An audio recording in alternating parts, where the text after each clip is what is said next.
I believe that this nation should commit itself to achieving the goal, before this decade is out, of landing a man on the moon and returning him safely to the Earth. No single space project in this period will be more impressive to mankind or more important for the long-range exploration of space. Many years ago, the great British explorer George Mallory, who was to die on Mount Everest, was asked why did he want to climb it. He said, because it is there. Well, space is there, and we're going to climb it. And the moon and the planets are there. And new hopes for knowledge and peace are there. And therefore, as we set sail, we ask God's blessing on the most hazardous and dangerous and greatest adventure on which man has ever embarked. But why, some say, the moon? Why choose this as our goal? And they may well ask, why climb the highest mountain? Why, 35 years ago, fly the Atlantic? Why does Rice play Texas? We choose to go to the moon. We choose to go to the moon.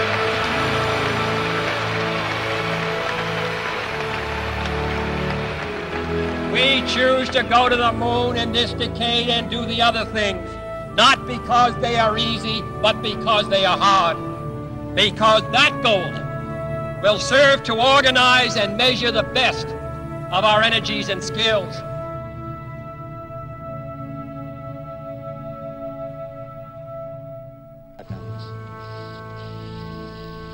T-minus 15 seconds. Guidance is internal.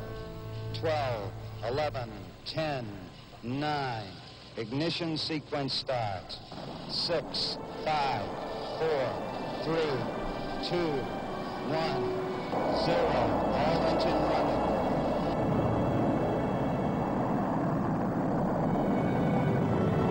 Liftoff. We have a liftoff. 32 minutes past the hour. Liftoff on Apollo 11.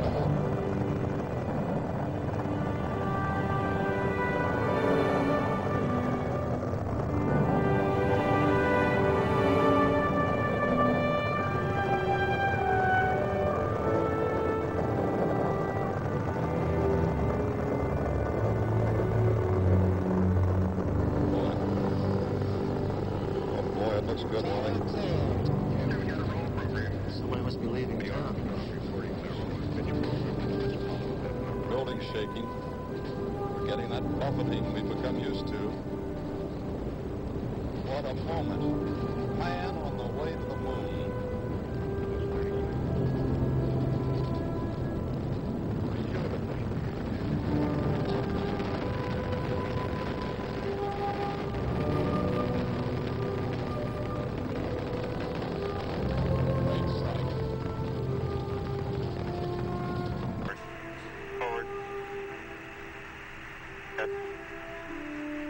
Down 2.5, picking up some dust. 30 feet, 2.5 down. Break shadow. 4 forward. 4 forward, drift into the right a little. 6, down a half. 30 seconds forward, just. Good. Okay.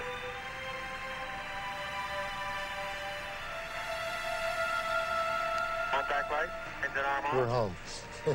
Man on the moon. Houston, Oh, jeez.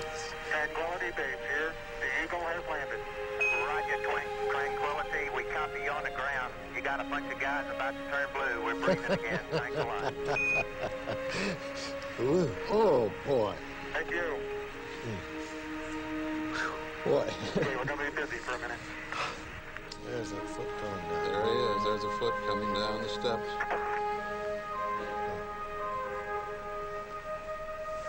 Okay, Neil, we can see you coming down the ladder now.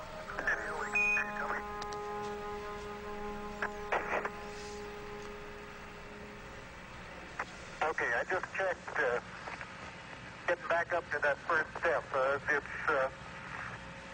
That isn't collapsed too far, but it's adequate to get back up. Roger, we copy. It's a pretty good little jump.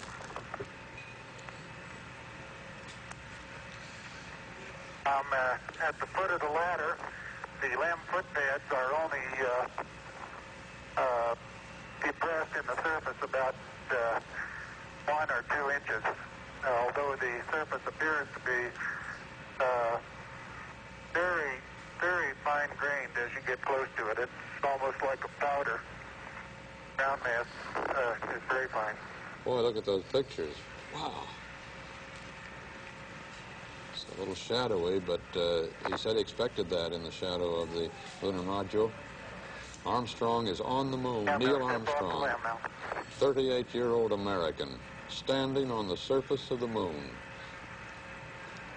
on this July 20th, 1969. That's one small step for man, one giant leap for mankind. It has cleared the tower. We've grown used to the idea of space, and perhaps we forget that we've only just begun. We're still pioneers. Challenger now heading downrange. The future doesn't belong to the faint-hearted. It belongs to the brave. The Challenger crew was pulling us into the future, and we'll continue to follow them. At 94%. Normal throttles for most. We don't hide our space program. We don't keep secrets and cover things up. We do it all up front and in public. That's the way freedom is, and we wouldn't change it for a minute. Engines at 65%, 3 engines running normally. So the 25th Space Shuttle mission is now on the way after more delays than NASA cares to count. This morning it looked as though they were not going to be able to get off. We'll continue our quest in space. There will be more shuttle flights and more shuttle crews, and yes, more volunteers, more civilians, more teachers in space. Nothing ends here. Our hopes and our journeys continue. The crew of the Space Shuttle Challenger honored us for the manner in which they lived their lives. We will never forget them, nor the last time we saw them this morning, as they prepared for their journey and waved goodbye and slipped the surly bonds of earth to touch the face of God.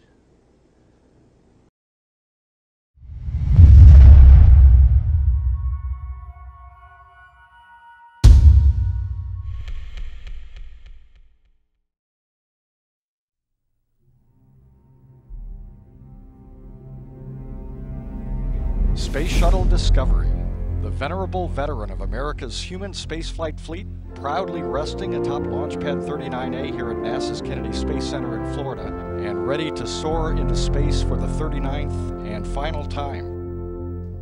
STS-133. Take 2.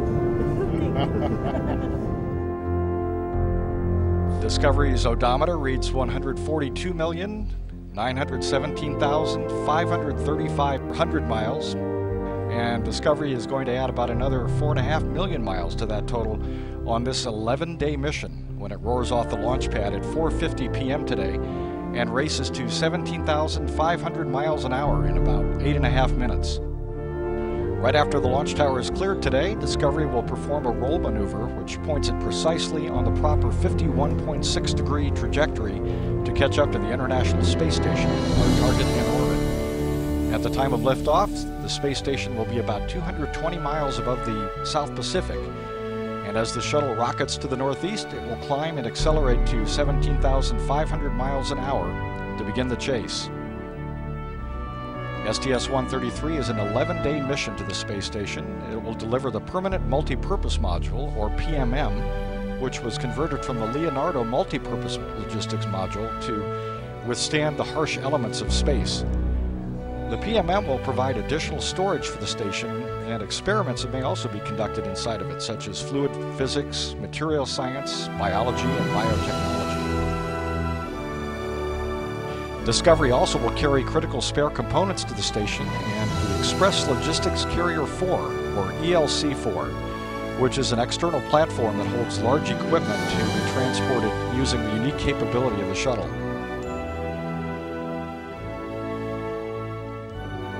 NASA Delaware North and joining us today for the launch of Space Shuttle Discovery.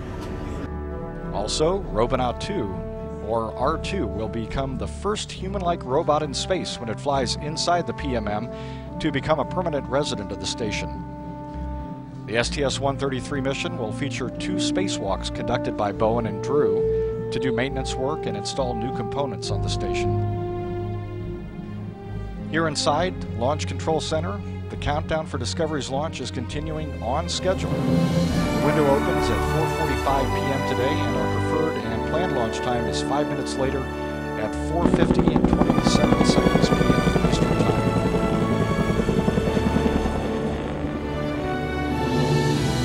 We're seeing Commander Steve Lindsay with one of the suit technicians assisting him into his ACES suit, or his launch and entry suit. And here we have the crew walking out of crew quarters. This is a very historical walkway. It's the same path that the Apollo astronauts took. There are no major technical issues that are being worked. The external tank looks clean according to the final inspection team. Weather is go.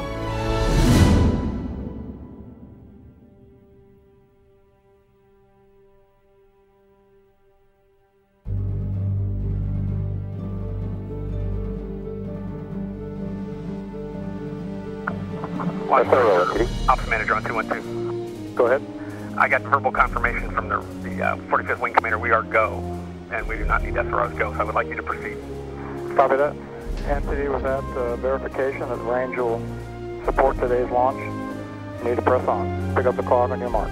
Copy that. And SRO NTD, need to put this your hold switch to proceed position. 40 seconds remaining in our launch window. Range is go. GLS, has the SRO hold been removed? Negative, sir.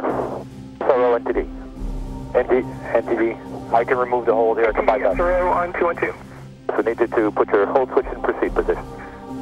Hold fire on proceed. Please see GLS, can you verify? GLS verified. 15 seconds remaining in our hold. Copy. Inspect on that, we'll pick up momentarily. CGLS, pick up the clock on your mark. GLS copies. 3, 2, 1, mark. T-minus 5 minutes and counting. TLT, OTC, perform ATU start. TLT in work. And CDI, OTC, reconfigure heaters. Copy, in order. T-minus 4 minutes, 41 seconds and counting. All systems are go and weather is green. Final test of the flight control surfaces is underway. This is a pre-programmed pattern of movements designed to verify the readiness of the flight control surfaces, the elevons, speed brakes, and rudder. Non-expected error. Gaseous oxygen vent hood, or beanie cap, is slowly being retracted away from the top of the external tank. Close and lock your visors and initiate O2 flow. Copy, on work. Orbiter test conductor John Craxton requesting pilot Eric Bowe clear the caution and warning memory system.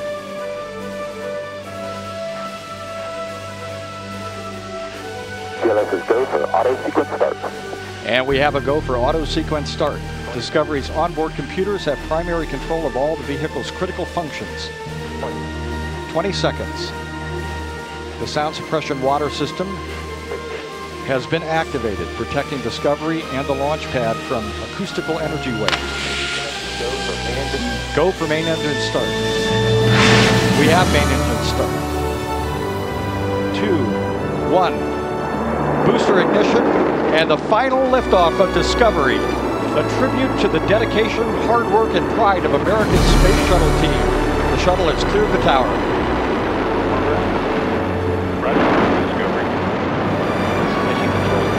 Space shuttle now rolling over onto its back for an 8.5-minute ride into orbit. Discovery now making one last reach for the stars.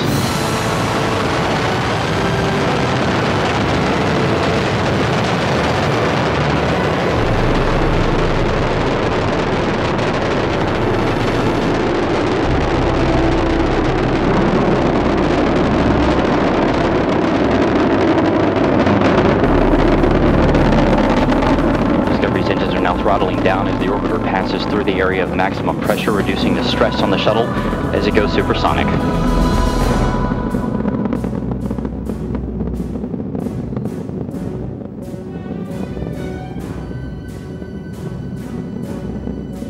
Discovery Houston, you are go at throttle up.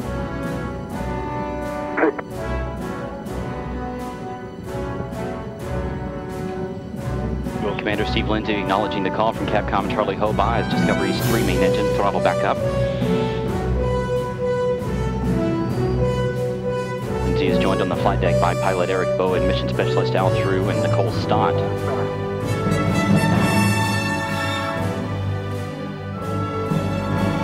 Mission specialist Mike Barrett and Steve Bowen. Discovery's 3 main engines are burning fuel at a rate that would drain an average swimming pool in about 25 seconds. The engines, combined with the solid rocket boosters, produce more than 7 million pounds of thrust. 1 minute, 50 seconds into the flight, we're standing by for separation of the twin solid rocket boosters. Discovery now traveling 2,695 miles an hour. Its altitude 24 miles. Downrange from the Kennedy Space Center 29 miles.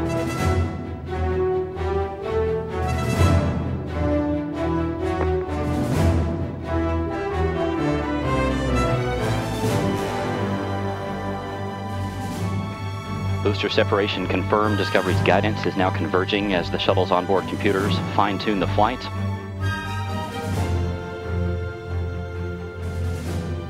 Two minutes, 25 seconds into the flight, Discovery traveling 3,189 miles an hour.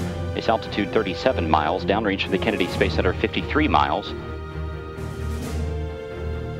Discovery now getting a boost into orbit from its twin orbital maneuvering system engines on either side of the shuttle's tail. These 2 engines will burn for 2 minutes and 32 seconds. Your 2-engine TAL, we do have updates to your no-com mode boundaries, and we did launch late into Pane 1, our only pane. The contingency aboard boundaries we'll use are in-plane plus 230. Let me know when you're ready to copy the new Presta ATO and Presta MECO.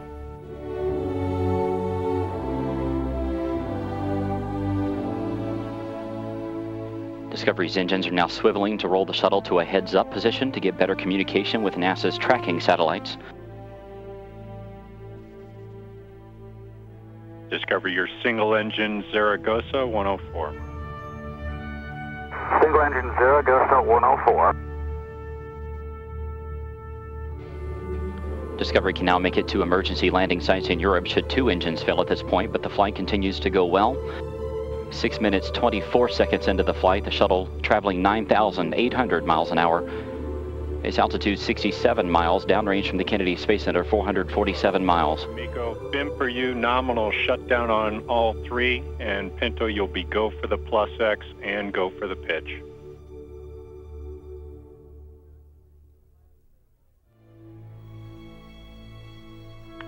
Discovery, we saw nominal MECO, OMS 1 not required.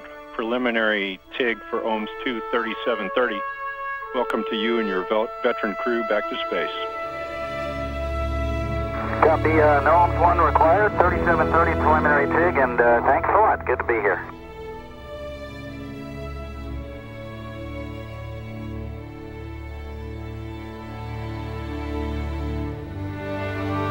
This camera view is from inside the payload bay.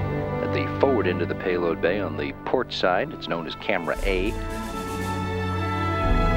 The orbiter docking system is in the lower left-hand corner of the frame. As we see first the starboard side, the payload bay door swinging open.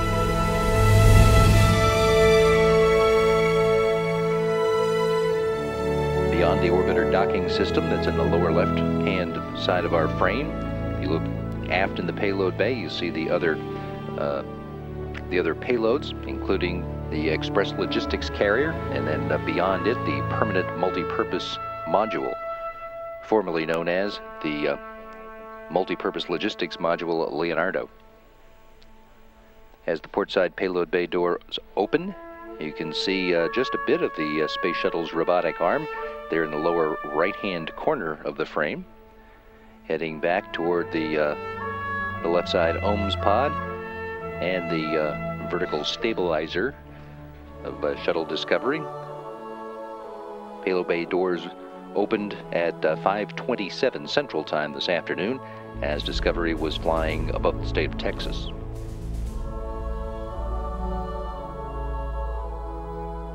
Ben, we see a good cryo config. Thank you.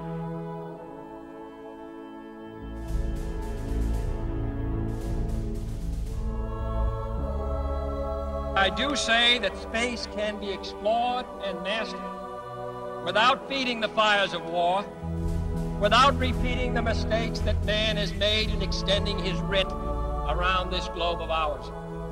There is no strife, no prejudice, no national conflict in outer space as yet. Its hazards are hostile to us all. Its conquest deserves the best of all mankind, and its opportunity for peaceful cooperation may never come again. But why, some say, the moon? Why choose this as our goal? And they may well ask, why climb the highest mountain? Why 35 years ago fly the Atlantic? Why does Rice play Texas? We choose to go to the moon. We choose to go to the moon.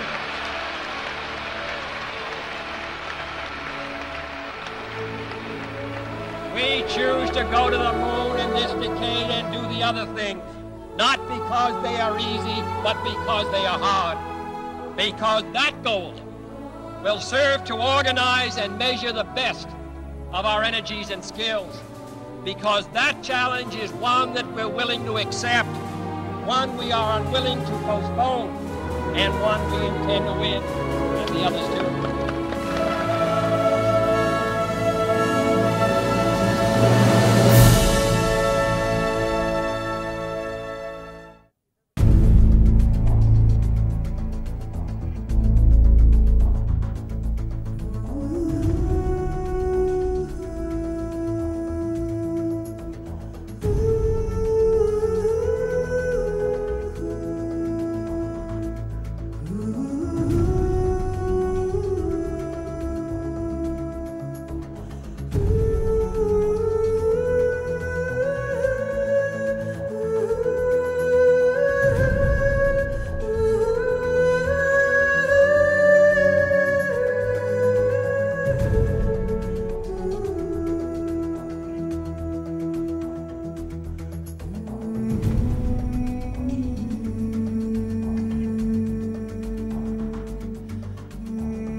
Space Shuttle Discovery now on final approach to the Kennedy Space Center.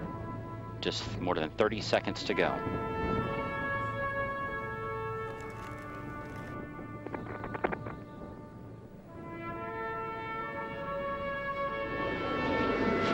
Discovery's gear is down and locked.